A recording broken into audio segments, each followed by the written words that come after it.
просто си задавам въпроса: и добре, кое е най-лошото, което може да стане, ако почна това?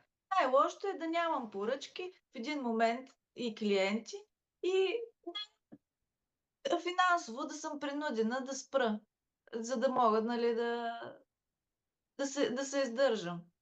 А, и като съм принудена да спра, какво? Ще отида, ще работя някъде другаде, ще се закрепя там и после пак ще се върна към моето. То няма как. Просто аз на предната работа го видях много, беше много отчетливо.